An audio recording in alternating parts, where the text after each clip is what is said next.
कुछ ऐसे लोग जो टेलीविजन पर अपनी पहुंच बढ़ाने के लिए, टेलीविजन पर अपने आप को सुर्खियों में रखने के लिए जिस तरह से बयानबाजी करने लगे या इस तरह से टेलीविजन शो करने लगे, ये सवाल खड़े करने लगा कि आखिरकार पत्रकारों को क्या हो गया है। हमने राजनीतिज्ञों को हत्या पर रोटियां सेकते हुए देखा है, लेकिन पत्रकार कब से रोटियां सेकने लगे हत्याओं पर? कब से सेकने लगे पत्रकार रोटियां हत्याओं पर? 2 संतों की हत्या होती है और ऐसे में हम पत्रकार जगत के लोग उस पर अपना उल्लू सीधा करने लगे तो हमसे बड़ा चील कोई नहीं है, हमसे बड़ा कौवा कोई नहीं है। शर्म आ रही है मेरे उन पत्रकार मित्रों पर आज मुझे, जो चीख चीख कर चिल्ला कर ये कहते हैं कि संतों को कैसे मरने दिया गया। बिल्कुल गलत है साहब, गलत हुआ जो हुआ। लेकिन संतों की हत्या में सोनिया गांधी का कहां से लिंक है? कोई जरा बता दे। कहीं से कुछ नहीं है। नाम अच्छा है इसलिए उछाल दो इसको, इस पर तुम व्यूअरशिप ले सकते हो, लोगों के ध्यान को आकर्षित कर सकते हो, इसलिए नाम उछालो, नाम के आगे खूब सारी गालियां डालो। आपकी गाड़ी के ऊपर 2 लोग इंक छिड़क देते हैं और आप कहते हैं कि आपके ऊपर हमला हो गया। हमला होना क्या होता है जानते हैं? आपकी अगर किसी ने उंगली की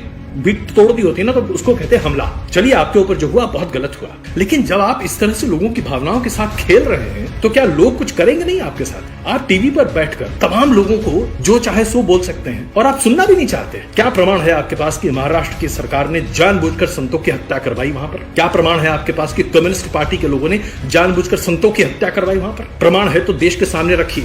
इतनी हिम्मत है तो लिखा हुआ दस्तावेज देश के सामने रखिए, किसी की रिकॉर्डिंग सामने रखिए, हिडन कैमरा शूट कीजिए और बताइए देश को कि हाँ ये देखिए, मैं डंके की चोट पर कहता हूं जो मैं कह रहा हूं सत्य है। आप में और बाकी राजनीतिज्ञों में फिर फर्क क्या रह जाता है? आप पत्रकार कहां रह जाते हैं? और सिर्फ आप नहीं, आपके जैसे और बहुत सारे लोग आजकल हो गए हैं टेलीविजन जगत में, जो सिर्फ अपनी रेटिंग, अपनी व्यूअरशिप, अपनी बातों को सत्य मानते हैं। उनको लगता है कि उनसे बड़ा कोई है ही नहीं इस देश में।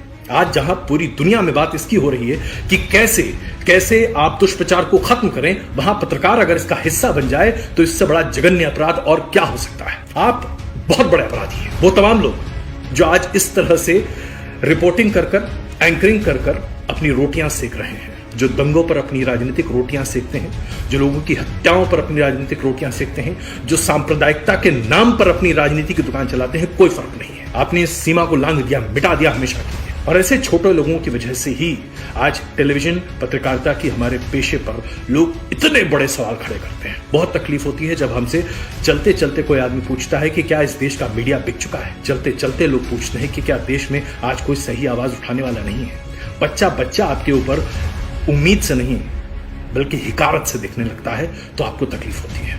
मैं जानता हूं बहुत सारे लोगों को बहुत तकलीफ होगी कि मैं एक पत्रकार होकर किस तरह से अपने पत्रकार बंधुओं के बारे में इस तरह की बात कर रहा हूं। क्यों ना कहूं, क्या पत्रकार कानून के ऊपर है? क्या ये देश के खिलाफ विद्रोह नहीं है? लाइव टीवी, सच सबसे आगे। नमस्कार, आप सबों के साथ एक अंतराल के बाद जुड़ रहा हूं, उसके लिए माफी चाहता हूं। दरअसल देश में कोरोना को लेकर जिस तरह की बातें लगातार चल रही हैं और जो कुछ हो रहा है वो इतना ज्यादा है कि इस बीच फेसबुक लाइव कर आपको थोड़ा ज्यादा बोर करने की इच्छा नहीं हो रही थी। लेकिन बीते कुछ दिनों से पालघर को लेकर जिस तरह की बातें सामने टेलीविजन चैनलों पर आ रही हैं, लगा कि अपनी बात तो सामने रखनी चाहिए, कम से कम इतना हक तो हम सबों को है। पालघर में 2 संतों और उनके ड्राइवर की जघन्य हत्या एक बहुत बड़ा अपराध है। इस अपराध की कहीं कोई माफी नहीं है और इसके लिए जितनी बड़ी से बड़ी सजा हो सकती है वो दी जानी चाहिए, क्योंकि मॉब लिंचिंग का इससे बड़ा विभत्स रूप हम नहीं देख सकते थे जो आज हमने देखा। लेकिन बीते 6-8 सालों में मॉब लिंचिंग के कई विभत्स स्वरूप हमने हमारे देश में देखे हैं और हर बार चर्चा यही होती है कि आखिरकार आज इंसान इतना बड़ा जानवर कैसे बन गया है कि मात्र अफवाह पर वो लोगों की जान ले लेता है। पीट कर एक समूह, किसी व्यक्ति या व्यक्ति के समूह की जान ले लेता है। हम अपराधी बन चुके हैं क्या? उस पर भी सोचिए जरा। आखिरकार हिंदू बहुल गांव और वहां पर सब हिंदू मौजूद हैं, साधु हैं जो गेरुआ वस्त्र पहने हैं, और उन साधुओं को पुलिस की मौजूदगी में पीट कर मार डालना, कोई भी हिंदू समाज इसे बर्दाश्त नहीं कर सकता और किसी भी हिंदू से ऐसी उम्मीद नहीं की जा सकती। लेकिन फिर भी यह हुआ, एक बड़ा अपराध हुआ, त्राहिमाम मचा। महाराष्ट्र सरकार ने फौरन कार्रवाई करने की कोशिश की, 110 लोगों को गिरफ्तार किया गया, 8-10 लोगों को चिन्हित किया गया, सब लोगों के साथ कार्रवाई की गई और महाराष्ट्र के मुख्यमंत्री ने अपील भी की कि इस पूरे मामले में सांप्रदायिक रंग नहीं है, क्योंकि इसमें सांप्रदायिकता कहीं से जुड़ती नहीं है।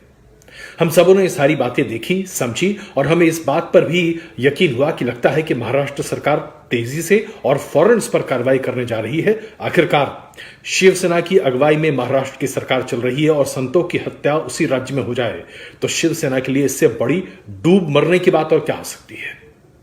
इसलिए जाहिर सी बात है काफी तत्परता दिखाई दी और हमने ये सब कुछ देखा।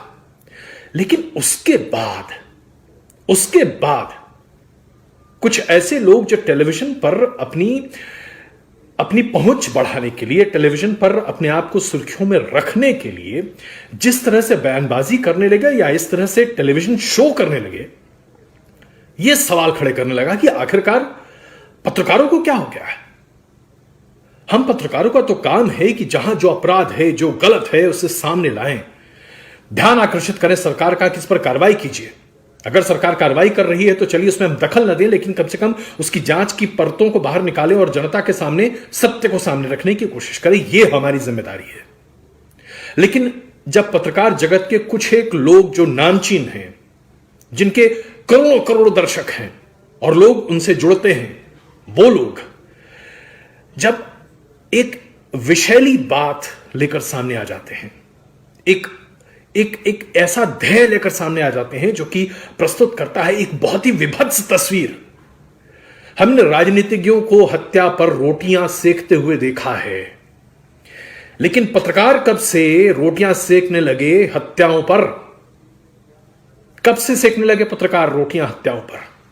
2 संतों की हत्या होती है और ऐसे में हम पत्रकार जगत के लोग उस पर अपना उल्लू सीधा करने लगे तो हमसे बड़ा चील कोई नहीं है, हमसे बड़ा कौवा कोई नहीं है।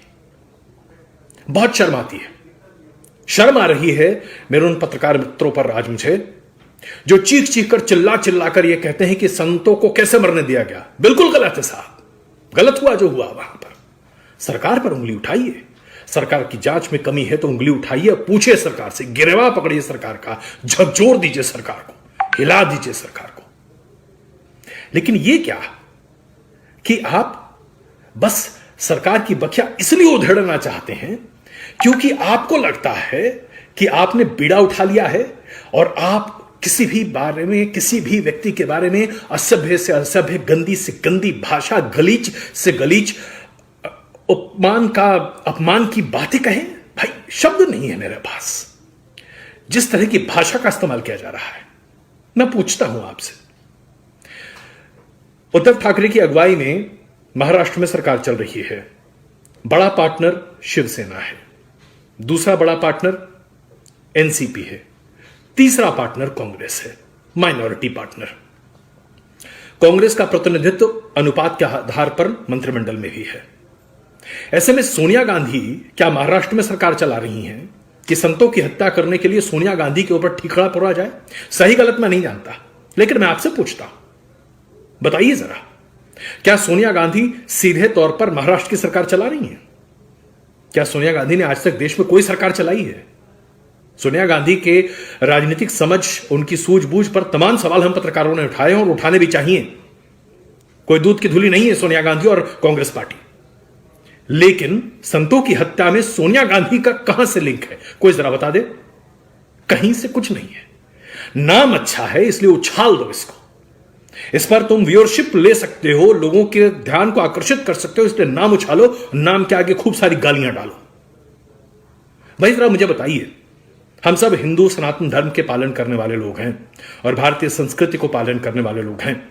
जब हम शादी करते हैं तो जो भी हमारी बहू होती है, जो भी पत्नी होती है, वो पति के धर्म का पालन करती है या नहीं?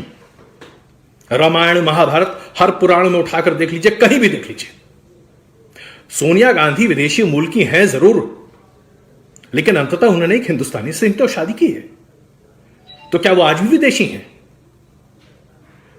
जैसे कि मैं बिहार का रहने वाला हूं, मेरी पत्नी बंगाल रहने वाली है, वो बंगाली मूल की है। तो मुझसे शादी करने के बाद मेरी पत्नी अब मेरे परिवार की परंपराओं का पालन करती हैं या वो अपने घर के परंपराओं का पालन करती हैं? और मेरे परिवार में अगर कुछ गलत होता है तो उसकी जिम्मेदारी मेरी है या मेरी पत्नी की है? कमाल है साहब। सोनिया गांधी का नाम काफी है इसलिए उछालते रहो और उसके पीछे पूरी राजनीति करते रहो, और क्या तमाशा है भाई?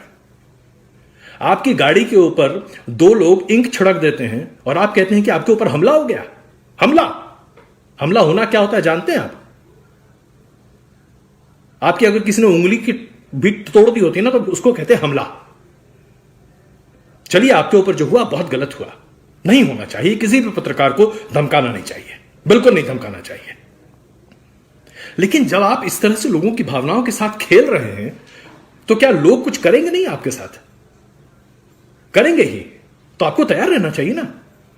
जब हम दंगा पीड़ित क्षेत्र में जाते हैं रिपोर्टिंग करने के लिए और वहां पर अगर हम जानते हैं कि स्थिति तनावपूर्ण बनी हुई है, तो क्या हम वहां पर उकसाने वाले सवाल पूछते हैं क्या? जर्नलिज्म का बेसिक सवाल है ना, बेसिक उसूल है ये। नहीं पूछते हैं ना। हम अच्छी रिपोर्टिंग करते हैं, बैलेंस्ड रिपोर्टिंग करते हैं। वहां किसी को उकसाते नहीं हैं, किसी की भावनाओं को भड़काते नहीं हैं, किसी को ठेस नहीं पहुंचाते हैं। आप टीवी पर बैठकर तमाम लोगों को जो चाहे सो बोल सकते हैं और आप सुनना भी नहीं चाहते।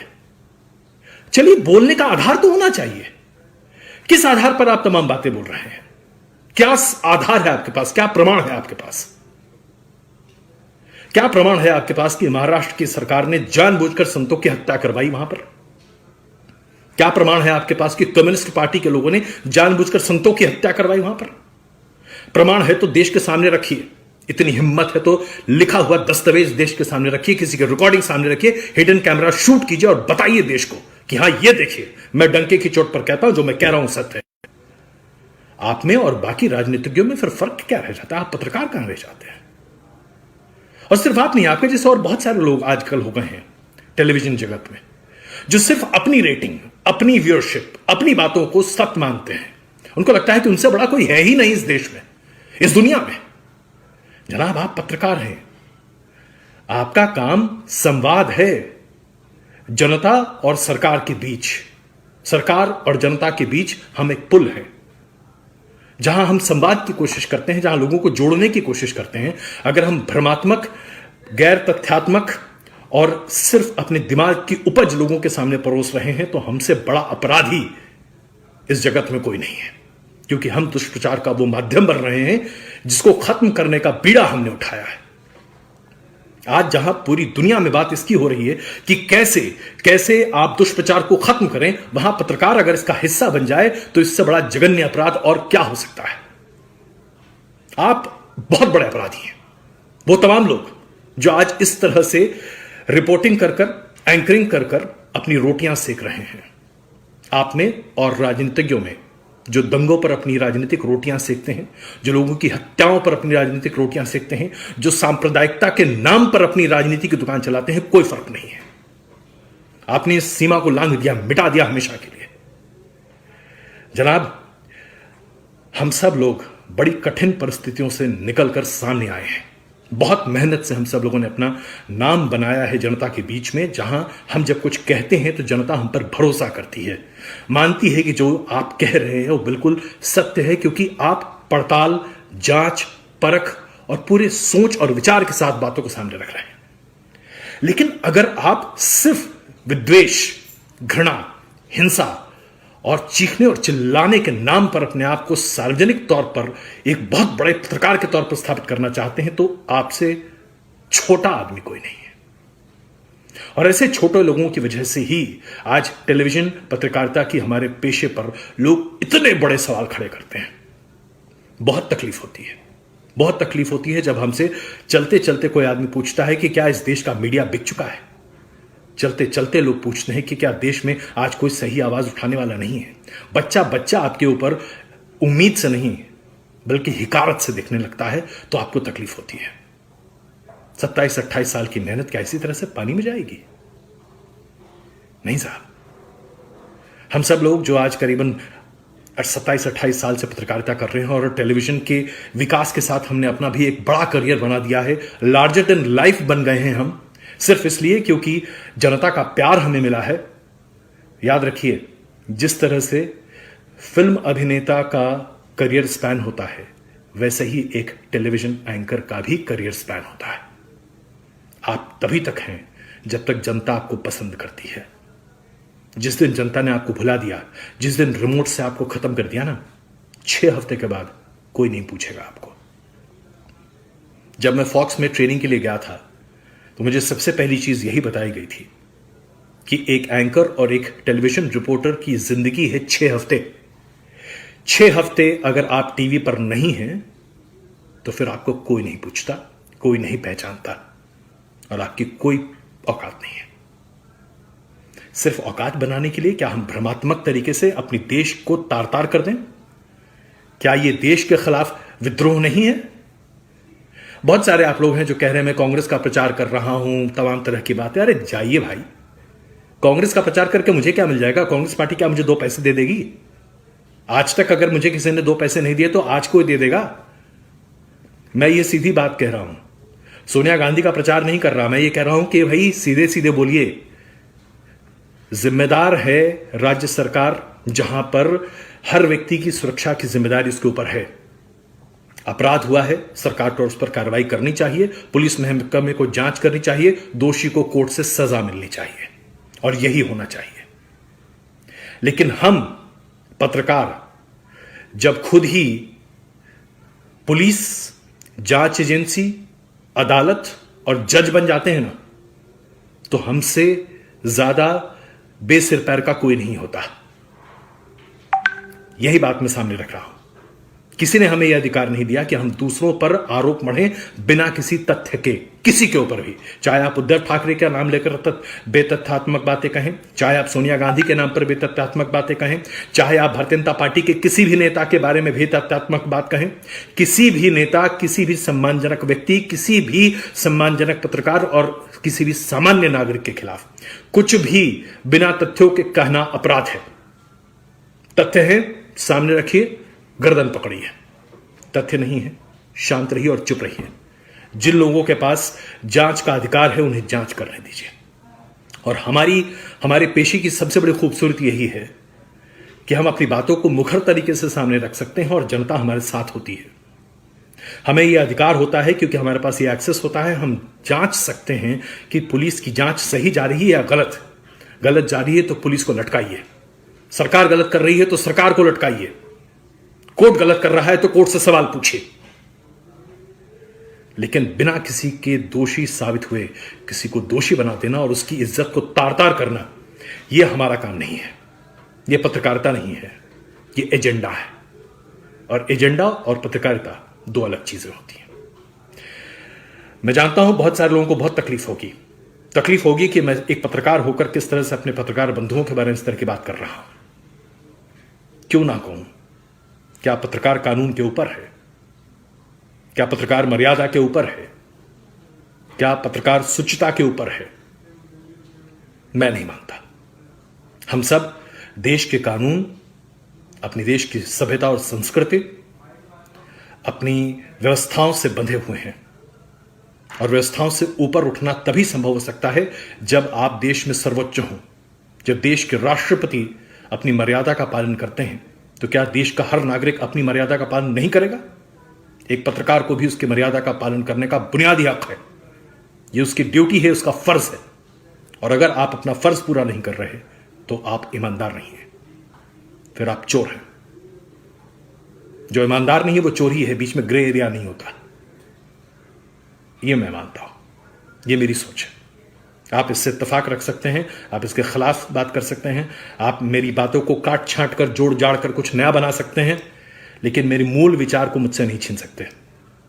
और मैं मानता हूं कि आज मेरे मित्रों के बीच में भी एक ऐसी जमात है जो सिर्फ सनसनीखेज सुर्खियां बनाने के नाम पर अपने आप को आगे बढ़ा रही है। और मैं उनका विरोध करता हूं विरोध, क्योंकि हमारे ऊपर बहुत बड़ी जिम्मेदारी है। हम भ्रम, झूठ, अफवाह, अंधविश्वास को खत्म करने की नैतिक जिम्मेदारी के साथ आगे बढ़ते हैं। और अगर हम ऐसा नहीं करते हैं तो हम अपने पेशे के साथ नाइंसाफी करते हैं, अपने साथ झूठ बोलते हैं। और एक झूठा व्यक्ति कभी भी सार्वजनिक तौर पर सच्चा नहीं हो सकता। आपकी राय बहुत बड़े पैमाने पर मेरे सामने अभी आई है। बहुत सारे लोग मुझसे सहमत हो सकते हैं, बहुत असहमत भी हो सकते हैं। लेकिन लगा कि यह दिल की बात सामने रखनी आवश्यक है। आवश्यक इसलिए है क्योंकि हम सब मरे नहीं हैं। हम सब के भीतर एक संवेदना है, एक सूझबूझ है, एक समझ है। मैं मानता हूं कि आज हमारे देश में विपदा बहुत बड़ी है और मैं इस बात का श्रेय प्रधानमंत्री नरेंद्र मोदी को देता हूं कि उनकी अगुवाई में हमारे देश में कोरोना की ये लड़ाई हम बहुत बेहतर तरीके से लड़ रहे हैं। एकजुट होकर लड़ रहे हैं, पूरा हिंदुस्तान एक साथ है और प्रधानमंत्री के नेतृत्व में लिए गए फैसले का तहे दिल से स्वागत करता हूं मैं। आज सरकार बहुत अच्छा काम कर रही है, बहुत अच्छा। इसके बारे में कहीं कोई दो राय नहीं है, कोई इस पर कोई आपत्ति नहीं उठा सकता। लेकिन कुछ पत्रकार अच्छा काम नहीं कर रहे और ये अफसोस की बात है। मेरे साथ जुड़िए, कभी कभार आपके सामने उपयुक्त होता रहूंगा, बोलता रहूंगा, बातें सामने रखूंगा, क्योंकि जो बातें दिल से होती हैं ना, वो दिल से ही होती हैं। टेलीविजन पर कई बार मैं अपनी बातें नहीं कह सकता। ये एक अलग माध्यम है जिसके जरिए मैं सीधे आपसे जुड़ सकता हूं, दिल की बातें सामने रख सकता हूं, अच्छा भी, बुरा भी, कभी गुस्सा भी, कभी प्यार भी। चलिए एक बार फिर मिलेंगे प्यार गुस्से के बीच मोहब्बत की इस रास्ते पर। बहुत धन्यवाद मेरे साथ जुड़ने के लिए। नमस्कार। लाइव टीवी, सच सबसे आगे। कुछ ऐसे लोग जो टेलीविजन पर अपनी पहुंच बढ़ाने के लिए, टेलीविजन पर अपने आप को सुर्खियों में रखने के लिए जिस तरह से बयानबाजी करने लगे या इस तरह से टेलीविजन शो करने लगे, ये सवाल खड़े करने लगा कि आखिरकार पत्रकारों को क्या हो गया है। हमने राजनीतिज्ञों को हत्या पर रोटियां सेकते हुए देखा है, लेकिन पत्रकार कब से रोटियां सेकने लगे हत्याओं पर? कब से सेकने लगे पत्रकार रोटियां हत्याओं पर? 2 संतों की हत्या होती है और ऐसे में हम पत्रकार जगत के लोग उस पर अपना उल्लू सीधा करने लगे तो हमसे बड़ा चील कोई नहीं है, हमसे बड़ा कौवा कोई नहीं है। शर्म आ रही है मेरे उन पत्रकार मित्रों पर आज मुझे, जो चीख चीख कर चिल्ला चिल्ला कर ये कहते हैं कि संतों को कैसे मरने दिया गया। बिल्कुल गलत है साहब, गलत हुआ जो हुआ। लेकिन संतों की हत्या में सोनिया गांधी का कहां से लिंक है? कोई जरा बता दे। कहीं से कुछ नहीं है। नाम अच्छा है इसलिए उछाल दो इसको, इस पर तुम व्यूअरशिप ले सकते हो, लोगों के ध्यान को आकर्षित कर सकते हो, इसलिए नाम उछालो, नाम के आगे खूब सारी गालियां डालो। आपकी गाड़ी के ऊपर 2 लोग इंक छिड़क देते हैं और आप कहते हैं कि आपके ऊपर हमला हो गया। हमला होना क्या होता है जानते हैं आप? आपकी अगर किसी ने उंगली की भी तोड़ दी होती है ना, तो उसको कहते हैं हमला। चलिए आपके ऊपर जो हुआ बहुत गलत हुआ, लेकिन जब आप इस तरह से लोगों की भावनाओं के साथ खेल रहे हैं तो क्या लोग कुछ करेंगे नहीं आपके साथ? आप टीवी पर बैठकर तमाम लोगों को जो चाहे सो बोल सकते हैं और आप सुनना भी नहीं चाहते। क्या प्रमाण है आपके पास कि महाराष्ट्र की सरकार ने जानबूझकर संतों की हत्या करवाई वहां पर? क्या प्रमाण है आपके पास कि कम्युनिस्ट पार्टी के लोगों ने जानबूझकर संतों की हत्या करवाई वहां पर? प्रमाण है तो देश के सामने रखिए। इतनी हिम्मत है तो लिखा हुआ दस्तावेज देश के सामने रखिए, किसी की रिकॉर्डिंग सामने रखिए, हिडन कैमरा शूट कीजिए और बताइए देश को कि हाँ ये देखिए, मैं डंके की चोट पर कहता हूं जो मैं कह रहा हूं सत्य है। आप में और बाकी राजनीतिज्ञों में फिर फर्क क्या रह जाता है? आप पत्रकार कहां रह जाते हैं? और सिर्फ आप नहीं, आपके जैसे और बहुत सारे लोग आजकल हो गए हैं टेलीविजन जगत, जो सिर्फ अपनी रेटिंग, अपनी व्यूअरशिप, अपनी बातों को सत्य मानते हैं। उनको लगता है कि उनसे बड़ा कोई है ही नहीं इस देश में। आज जहां पूरी दुनिया में बात इसकी हो रही है कि कैसे कैसे आप दुष्प्रचार को खत्म करें, वहां पत्रकार अगर इसका हिस्सा बन जाए तो इससे बड़ा जघन्य अपराध और क्या हो सकता है। आप बहुत बड़े अपराधी हैं। वो तमाम लोग जो आज इस तरह से रिपोर्टिंग कर कर, एंकरिंग कर कर अपनी रोटियां सेक रहे हैं, जो दंगों पर अपनी राजनीतिक रोटियां सेकते हैं, जो लोगों की हत्याओं पर अपनी राजनीतिक रोटियां सेकते हैं, जो सांप्रदायिकता के नाम पर अपनी राजनीति की दुकान चलाते हैं, कोई फर्क नहीं है। आपने इस सीमा को लांघ दिया, मिटा दिया हमेशा के लिए। और ऐसे छोटे लोगों की वजह से ही आज टेलीविजन पत्रकारिता की हमारे पेशे पर लोग इतने बड़े सवाल खड़े करते हैं। बहुत तकलीफ होती है जब हमसे चलते चलते कोई आदमी पूछता है कि क्या इस देश का मीडिया बिक चुका है। चलते चलते लोग पूछते हैं कि क्या देश में आज कोई सही आवाज उठाने वाला नहीं है। बच्चा बच्चा आपके ऊपर उम्मीद से नहीं बल्कि हिकारत से दिखने लगता है तो आपको तकलीफ होती है। मैं जानता हूं बहुत सारे लोगों को बहुत तकलीफ होगी कि मैं एक पत्रकार होकर किस तरह से अपने पत्रकार बंधुओं के बारे में इस तरह की बात कर रहा हूं। क्यों ना कहूं, क्या पत्रकार कानून के ऊपर है? क्या ये देश के खिलाफ विद्रोह नहीं है? लाइव टीवी, सच सबसे आगे। नमस्कार, आप सबों के साथ एक अंतराल के बाद जुड़ रहा हूं, उसके लिए माफी चाहता हूं। दरअसल देश में कोरोना को लेकर जिस तरह की बातें लगातार चल रही हैं और जो कुछ हो रहा है वो इतना ज्यादा है कि इस बीच फेसबुक लाइव कर आपको थोड़ा ज्यादा बोर करने की इच्छा नहीं हो रही थी। लेकिन बीते कुछ दिनों से पालघर को लेकर जिस तरह की बातें सामने टेलीविजन चैनलों पर आ रही हैं, लगा कि अपनी बात तो सामने रखनी चाहिए, कम से कम इतना हक तो हम सबों को है। पालघर में 2 संतों और उनके ड्राइवर की जघन्य हत्या एक बहुत बड़ा अपराध है। इस अपराध की कहीं कोई माफी नहीं है और इसके लिए जितनी बड़ी से बड़ी सजा हो सकती है वो दी जानी चाहिए, क्योंकि मॉब लिंचिंग का इससे बड़ा विभत्स रूप हम नहीं देख सकते थे जो आज हमने देखा। लेकिन बीते 6-8 सालों में मॉब लिंचिंग के कई विभत्स स्वरूप हमने हमारे देश में देखे हैं और हर बार चर्चा यही होती है कि आखिरकार आज इंसान इतना बड़ा जानवर कैसे बन गया है कि मात्र अफवाह पर वो लोगों की जान ले लेता है। पीट पीट कर एक समूह किसी व्यक्ति या व्यक्ति के समूह की जान ले लेता है। हम अपराधी बन चुके हैं क्या? उस पर भी सोचिए जरा। आखिरकार हिंदू बहुल गांव और वहां पर सब हिंदू मौजूद हैं, साधु हैं जो गेरुआ वस्त्र पहने हैं, और उन साधुओं को पुलिस की मौजूदगी में पीट पीट कर मार डालना, कोई भी हिंदू समाज इसे बर्दाश्त नहीं कर सकता और किसी भी हिंदू से ऐसी उम्मीद नहीं की जा सकती। लेकिन फिर भी यह हुआ, एक बड़ा अपराध हुआ, त्राहिमाम मचा। महाराष्ट्र सरकार ने फौरन कार्रवाई करने की कोशिश की। 110 लोगों को गिरफ्तार किया गया, 8-10 लोगों को चिन्हित किया गया, सब लोगों के साथ कार्रवाई की गई और महाराष्ट्र के मुख्यमंत्री ने अपील भी की कि इस पूरे मामले में सांप्रदायिक रंग नहीं है, क्योंकि इसमें सांप्रदायिकता कहीं से जुड़ती नहीं है। हम सबों ने ये सारी बातें देखी, समझी और हमें इस बात पर भी यकीन हुआ कि लगता है कि महाराष्ट्र सरकार तेजी से और फौरन इस पर कार्रवाई करने जा रही है। आखिरकार शिवसेना की अगुवाई में महाराष्ट्र की सरकार चल रही है और संतों की हत्या उसी राज्य में हो जाए तो शिवसेना के लिए इससे बड़ी डूब मरने की बात और क्या हो सकती है। इसलिए जाहिर सी बात है काफी तत्परता दिखाई दी और हमने ये सब कुछ देखा। लेकिन उसके बाद कुछ ऐसे लोग जो टेलीविजन पर अपनी पहुंच बढ़ाने के लिए, टेलीविजन पर अपने आप को सुर्खियों में रखने के लिए जिस तरह से बयानबाजी करने लगे या इस तरह से टेलीविजन शो करने लगे, यह सवाल खड़े करने लगा कि आखिरकार पत्रकारों को क्या हो गया है। हम पत्रकारों का तो काम है कि जहां जो अपराध है, जो गलत है, उसे सामने लाएं, ध्यान आकर्षित करें सरकार का कि इस पर कार्रवाई कीजिए। अगर सरकार कार्रवाई कर रही है तो चलिए उसमें हम दखल न दें, लेकिन कम से कम उसकी जांच की परतों को बाहर निकालें और जनता के सामने सत्य को सामने रखने की कोशिश करें। यह हमारी जिम्मेदारी है। लेकिन जब पत्रकार जगत के कुछ एक लोग जो नामचीन हैं, जिनके करोड़ों करोड़ दर्शक हैं और लोग उनसे जुड़ते हैं, वो लोग जब एक विषैली बात लेकर सामने आ जाते हैं, एक ऐसा ध्येय लेकर सामने आ जाते हैं जो कि प्रस्तुत करता है एक बहुत ही विभत्स तस्वीर। हमने राजनीतिज्ञों को हत्या पर रोटियां सेकते हुए देखा है, लेकिन पत्रकार कब से रोटियां सेकने लगे हत्याओं पर?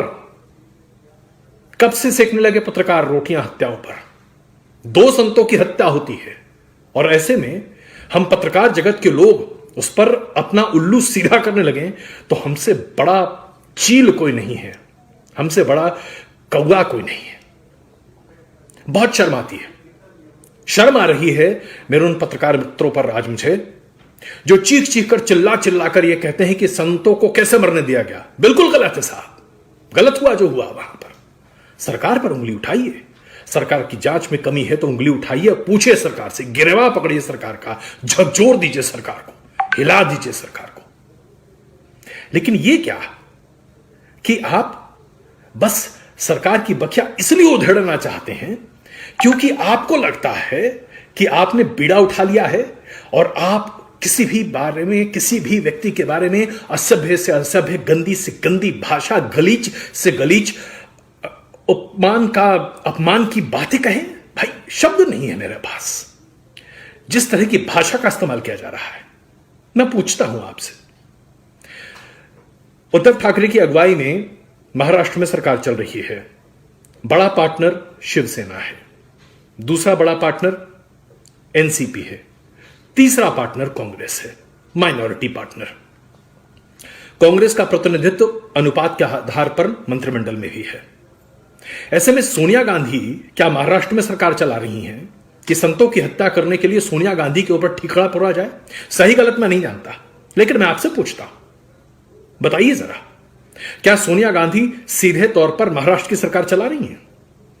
क्या सोनिया गांधी ने आज तक देश में कोई सरकार चलाई है? सोनिया गांधी के राजनीतिक समझ, उनकी सूझबूझ पर तमाम सवाल हम पत्रकारों ने उठाए और उठाने भी चाहिए। कोई दूध की धुली नहीं है सोनिया गांधी और कांग्रेस पार्टी। लेकिन संतों की हत्या में सोनिया गांधी का कहां से लिंक है? कोई जरा बता दे। कहीं से कुछ नहीं है। नाम अच्छा है इसलिए उछाल दो इसको। इस पर तुम व्यूअरशिप ले सकते हो, लोगों के ध्यान को आकर्षित कर सकते हो, इसलिए नाम उछालो, नाम के आगे खूब सारी गालियां डालो। भाई जरा मुझे बताइए, हम सब हिंदू सनातन धर्म के पालन करने वाले लोग हैं और भारतीय संस्कृति को पालन करने वाले लोग हैं। जब हम शादी करते हैं तो जो भी हमारी बहू होती है, जो भी पत्नी होती है, वो पति के धर्म का पालन करती है या नहीं? रामायण महाभारत हर पुराण में उठाकर देख लीजिए, कहीं भी देख लीजिए। सोनिया गांधी विदेशी मूल की हैं जरूर, लेकिन अंततः उन्होंने एक हिंदुस्तानी से तो शादी की है। तो क्या वो आज भी विदेशी हैं? जैसे कि मैं बिहार का रहने वाला हूं, मेरी पत्नी बंगाल रहने वाली है, वो बंगाली मूल की हैं। तो मुझसे शादी करने के बाद मेरी पत्नी अब मेरे परिवार की परंपराओं का पालन करती हैं या वो अपने घर के परंपराओं का पालन करती हैं? और मेरे परिवार में अगर कुछ गलत होता है तो उसकी जिम्मेदारी मेरी है या मेरी पत्नी की है? कमाल है साहब। सोनिया गांधी का नाम काफी है इसलिए उछालते रहो और उसके पीछे पूरी राजनीति करते रहो। और क्या तमाशा है भाई, आपकी गाड़ी के ऊपर दो लोग इंक छिड़क देते हैं और आप कहते हैं कि आपके ऊपर हमला हो गया। हमला होना क्या होता है जानते हैं आप? आपकी अगर किसी ने उंगली की भी तोड़ दी होती है ना तो उसको कहते हैं हमला। चलिए, आपके ऊपर जो हुआ बहुत गलत हुआ, नहीं होना चाहिए। किसी भी पत्रकार को धमकाना नहीं चाहिए, बिल्कुल नहीं धमकाना चाहिए। लेकिन जब आप इस तरह से लोगों की भावनाओं के साथ खेल रहे हैं तो क्या लोग कुछ करेंगे नहीं आपके साथ? करेंगे ही, तो आपको तैयार रहना चाहिए ना। जब हम दंगा पीड़ित क्षेत्र में जाते हैं रिपोर्टिंग करने के लिए और वहां पर अगर हम जानते हैं कि स्थिति तनावपूर्ण बनी हुई है, तो क्या हम वहां पर उकसाने वाले सवाल पूछते हैं क्या? जर्नलिज्म का बेसिक सवाल है ना, बेसिक उसूल है ये। नहीं पूछते हैं ना। हम अच्छी रिपोर्टिंग करते हैं, बैलेंस्ड रिपोर्टिंग करते हैं। वहां किसी को उकसाते नहीं हैं, किसी की भावनाओं को भड़काते नहीं हैं, किसी को ठेस नहीं पहुंचाते हैं। आप टीवी पर बैठकर तमाम लोगों को जो चाहे सो बोल सकते हैं और आप सुनना भी नहीं चाहते। चलिए, बोलने का आधार तो होना चाहिए। किस आधार पर आप तमाम बातें बोल रहे हैं? क्या आधार है आपके पास? क्या प्रमाण है आपके पास? क्या प्रमाण है आपके पास कि महाराष्ट्र की सरकार ने जानबूझकर संतों की हत्या करवाई वहां पर? क्या प्रमाण है आपके पास कि कम्युनिस्ट पार्टी के लोगों ने जानबूझकर संतों की हत्या करवाई वहां पर? प्रमाण है तो देश के सामने रखिए। इतनी हिम्मत है तो लिखा हुआ दस्तावेज देश के सामने रखिए, किसी की रिकॉर्डिंग सामने रखिए, हिडन कैमरा शूट कीजिए और बताइए देश को कि हां, ये देखिए, मैं डंके की चोट पर कहता हूं, जो मैं कह रहा हूं सत्य है। आप में और बाकी राजनीतिज्ञों में फिर फर्क क्या रह जाता है? आप पत्रकार कहां रह जाते हैं? और सिर्फ आप नहीं, आपके जैसे और बहुत सारे लोग आजकल हो गए हैं टेलीविजन जगत में, जो सिर्फ अपनी रेटिंग, अपनी व्यूअरशिप, अपनी बातों को सत्य मानते हैं। उनको लगता है कि उनसे बड़ा कोई है ही नहीं इस देश में, इस दुनिया में। जनाब, आप पत्रकार हैं, आपका काम संवाद है जनता और सरकार के बीच। सरकार और जनता के बीच हम एक पुल है, जहां हम संवाद की कोशिश करते हैं, जहां लोगों को जोड़ने की कोशिश करते हैं। अगर हम भ्रमात्मक, गैर तथ्यात्मक और सिर्फ अपने दिमाग की उपज लोगों के सामने परोस रहे हैं तो हमसे बड़ा अपराधी इस जगत में कोई नहीं है, क्योंकि हम दुष्प्रचार का वो माध्यम बन रहे हैं जिसको खत्म करने का बीड़ा हमने उठाया है। आज जहां पूरी दुनिया में बात इसकी हो रही है कि कैसे कैसे आप दुष्प्रचार को खत्म करें, वहां पत्रकार अगर इसका हिस्सा बन जाए तो इससे बड़ा जघन्य अपराध और क्या हो सकता है? आप बहुत बड़े अपराधी हैं।